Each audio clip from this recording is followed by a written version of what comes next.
I am such a huge fan of literature, and I'm one of those people that think graphic novels are literature from the get-go. There's a lot of people that don't feel that way, but um, you write so beautifully. Thank you. And I think that there are more and more people out there who feel like you and who feel like me about graphic novels. Yeah, they're literature. Are you compelled to be a storyteller? Well, nobody's holding a gun to my head. But on the other hand, you probably don't want me working in your bakery or driving your taxi. So this is the thing that I love to do. And it's something that I think I do fairly well at this point. And as long as I'm always allowed to tell stories of different kinds, I will be very happy.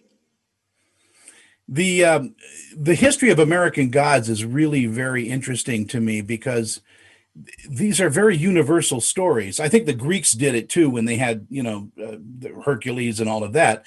They were telling stories through people that are bigger than life, but the stories are real and the stories are relevant. And American Gods is that way. I'd like to think so. The joy for me of American Gods was trying to write about America. Um, and at the time that I wrote the book, I'd been living in America for about 10 years.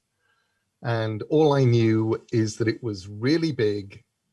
It went back a long way. It was really complicated. And I really wanted to try and write about it in order to try and understand it.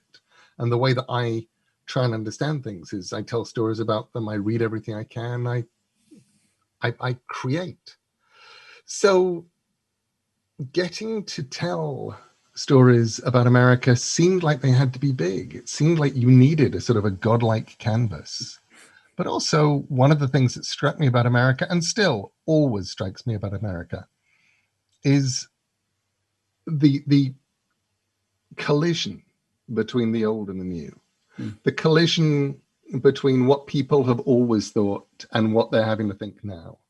Watching people deal right now with social media, dealing with a world in which on the one hand they're at home and they're baking their own bread, and on the other hand they're communicating with people just as we are through screens in different houses. That for me is something that I wanted to make it flesh. I wanted to make it tangible, and creating the gods was how I did it.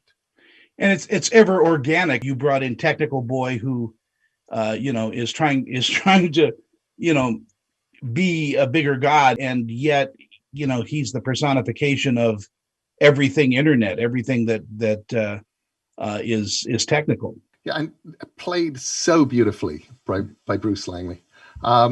Yes, although I love the fact that the Technical Boy, you almost feel he's being superseded, that once upon a time, people may have actually worshipped the technology.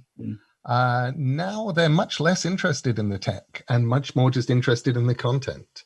And he's not making the content. I am just so honored to talk with you again, Neil. Thank you so much, and have a happy holiday. Thank you. You too.